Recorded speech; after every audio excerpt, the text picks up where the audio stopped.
Salut tout le monde. Conseiller, recommander, ordonner est notre leçon de communication d'aujourd'hui. Commençons par la définition.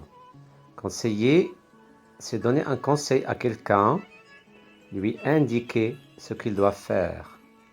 Recommander, c'est conseiller vivement quelque chose à quelqu'un. Ordonner, c'est prescrire, donner des ordres.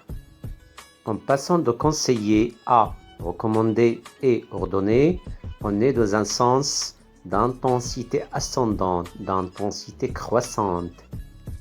Par exemple, pour conseiller, un jeune homme pour conseiller son ami.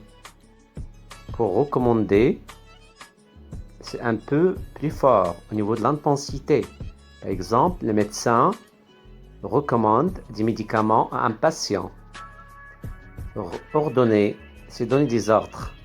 Il s'agit d'une relation verticale où il y a un certain ordre d'autorité. Alors, passons au tableau.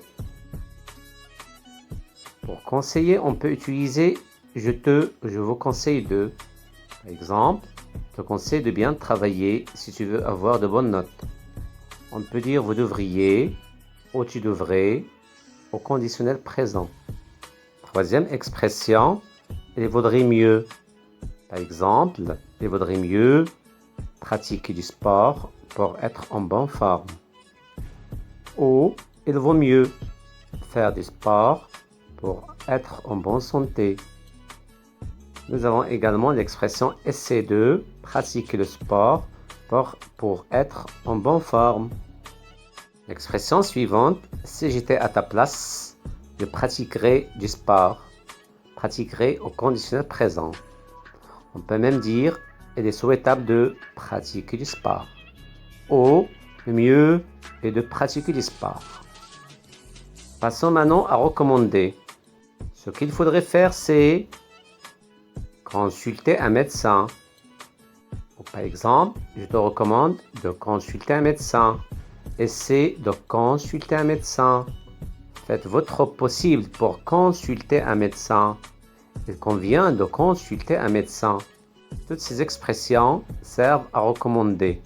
Troisième colonne, l'acte de parole ordonné. Pour ordonner, nous avons des expressions employées. Par exemple, tâche 2, tu dois, il est interdit de, interdiction de, il est interdit de, défense de, je t'ordonne de, et le verbe falloir, il faut. Et la dernière expression, efforcez-vous de. Toutes ces expressions servent à exprimer un ordre. Passons maintenant aux exercices. 3. Je m'entraîne. Complétez le tableau suivant. Nous avons une colonne pour des situations de communication. La situation de communication est qui parle, à qui et de quoi. Et nous avons une autre colonne pour des énoncés, ça veut dire des paroles prononcées. Par exemple, la situation, un homme recommande à son ami un restaurant asiatique pour son déjeuner. Pour l'énoncé équivalent ou la parole prononcée, je te recommande ce restaurant. Elle n'est pas chère et présente des plats variés. La deuxième situation de communication, un médecin conseille à un patient d'arrêter de fumer. Alors, l'énoncé, vous allez commencer par « vous devriez ». J'espère que l'exercice est clair.